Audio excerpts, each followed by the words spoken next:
പരിപാടി എന്താ? ശാരീരികമായുള്ള ബന്ധമാണ്.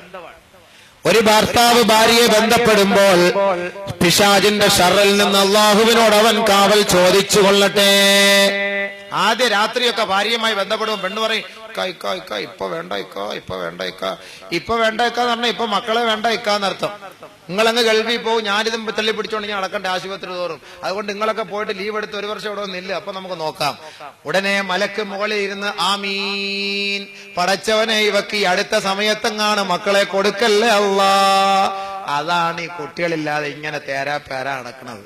അവിടെ ആദ്യത്തെ ദിവസം അങ്ങനെ ദുആ ചെയ്യല്ലേ, പിന്നെ എങ്ങനെ ദുആ ചെയ്യണം അള്ളാഹ് പറഞ്ഞു തരുന്നു. എന്തായിരിക്കണം നിങ്ങളുടെ ഡ്യൂട്ടി ആദ്യത്തെ രാത്രി? فلما توساها حملت حملا خفيفا. വൈവാഹിക ജീവിതം കൊണ്ട് ഒന്നാമത്തെ പാർട്ട് കുടുംബം, രണ്ടാമത്തെ പാർട്ട് കുടുംബ കൊട്ടാരത്തിന്റെ ശിലാസ്ഥാപനം വഹിക്കൽ. ഇനി അങ്ങോട്ട് മക്കള് പ്രൊഡക്ഷൻ. ഇനി അതിന്റെ തുടക്കമാണ്. ഇതാണ് അള്ളാഹു അടുത്ത് പറയുന്നത് പരിശുദ്ധ ഖുർആൻ.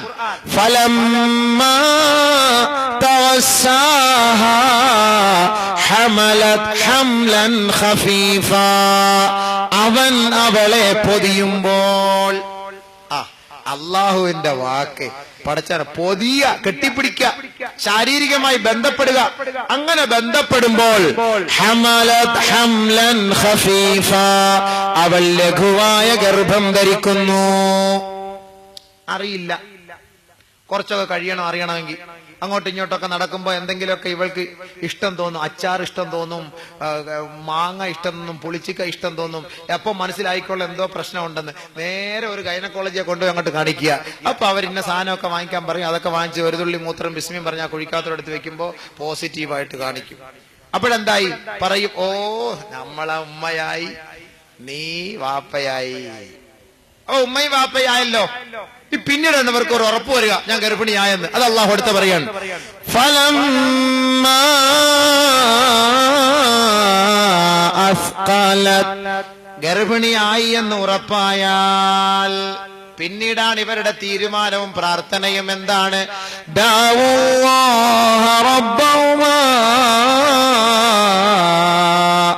രണ്ടുപേരും അള്ളാഹുവിനോട് പ്രാർത്ഥിക്കുമത്രേ, ലൈൻ ആതൈതനാ സ്വാലിഹാ, നീ ഞങ്ങൾക്ക് സ്വാലിഹായ സന്താനത്തെ നൽകിയാൽ ലനകൂനന്ന മിനശ്ശാകിരീൻ,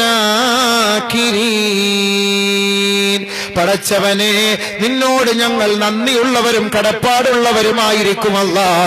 അതുകൊണ്ട് റഹ്മാനേ, നീ ഞങ്ങൾക്ക് സ്വാലിഹീങ്ങളായ സന്താനത്തെ നൽകണേ അല്ലാഹ്. അങ്ങനെയാണ് ദുആ ചെയ്യേണ്ടത്. സ്വാലിഹീങ്ങളായ സന്താനത്തെ നൽകണേ.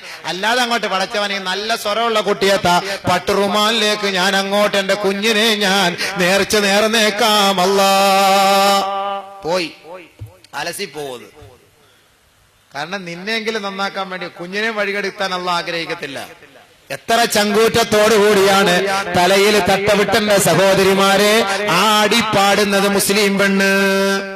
ഹയാ പോയില്ലേ മോളെ, ഈമാന് നഷ്ടപ്പെട്ടില്ലേ മോളെ. അള്ളാന്റെ മുന്നിൽ കുനിക്കേണ്ട തല അവിടുത്തെ ജഡ്ജസിന്റെ മുന്നിൽ കുനിക്കുന്ന പെണ്ണേ, നീ കുഫറല്ലേ വിലക്ക് വാങ്ങുന്നത് പെണ്ണേ. പുറത്ത് വാപ്പമാർക്ക് സന്തോഷം, ഉമ്മമാർക്ക് സന്തോഷം. കുനിയട്ടെ, അവള് കുനിയട്ടെ. 25 ലക്ഷത്തിന്റെ ഒരു വീട് കിട്ടൂലേ? 25 ലക്ഷം ഇവിടെ കിട്ടും. കബറിനകത്ത് കൊണ്ടുവയ്ക്കുമ്പോ നല്ല പുഴുക്കളും പാമ്പുകളും കൂടെ ഉള്ള വീടായിരിക്കും അള്ളാഹ് കൊണ്ടുതരിക. ഇങ്ങനെ വരും.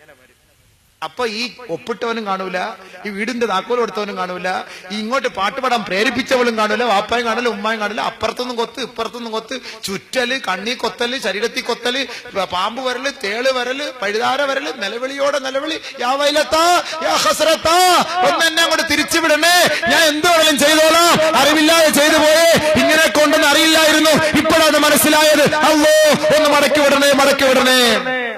ഒരു മനുഷ്യൻ പോലും കേൾക്കൂല. അതുകൊണ്ട് അള്ളാഹു ഇവരൊക്കെ ശിക്ഷിക്കാൻ പെടുന്ന മലക്കുകൾക്ക് കണ്ണിന് കാഴ്ച എടുത്തു കളയും, ചെവിയുടെ കേൾവി ശക്തി എടുത്തു കളയും. എന്താണെന്നറിയോ? കണ്ണിന് കാഴ്ച ഉണ്ടെങ്കിൽ ഇവളുടെ നിലവിളി കേട്ടിട്ട് മലക്കൊക്കെ ഒരു ദയ തോന്നും. മലക്കുകൾക്ക് ദയ തോന്നിയിട്ട് ആ മലക്കുകൾ ആ ശിക്ഷയിൽ നിന്ന് പിറകോട്ട് മാറും. അതുകൊണ്ട് കണ്ണിന്റെ കാഴ്ച അള്ളാഹ് എടുത്തു കളഞ്ഞു. ചെവിയുടെ കേൾവിയോ, ഇവളുടെ നിലവിളി കേൾക്കുമ്പോ ഇത് ഭയങ്കര അടിയായിരിക്കും, ഞാൻ അടിക്കുന്നത് ഭയങ്കര ശിക്ഷയായിരിക്കുമല്ലോ, പാവം. യാ വൈലത്താ യാ ഹസ്രത്താ, പാട്ടിന്റെ ഈണവും ട്യൂണും അനുസരിച്ച്, അവിടുത്തെ ചാട്ടവും നൃത്തവും അനുസരിച്ച് നിന്റെ നിലവിളി ഭയങ്കരമായിരിക്കും. ആ ശ്മശാനത്തിൽ മഖ്ബറയുടെ പരിസരത്തെങ്ങാനും ഏതെങ്കിലും ഒരു മൃഗത്തെ കൊണ്ട് കെട്ടിയിട്ടിട്ടുണ്ടെങ്കിൽ ആ മൃഗം പോലും നിന്റെ നിലവിളി കേട്ടിട്ട് ഓടുമെന്ന് പ്രവാചകൻ പഠിപ്പിച്ചുവെങ്കിൽ മറ്റാർക്കും അത് കേൾക്കാൻ അല്ലാഹു അവസരം നൽകിയിട്ടില്ല. അങ്ങനെ ഒരു അവസരം നൽകിയാൽ ഒരു പട്ടുറുമാലും ഉണ്ടാവൂല, ഒരു റിയാലിറ്റി ഷോ ഉണ്ടാവൂല, ഒരു താത്താമാരും ആടാനും പാടാനും മഫ്തയും പർദയും ധരിച്ചുകൊണ്ട് അന്യപുരുഷന്മാരുടെ മുന്നിൽ പോയിരിക്കൂല.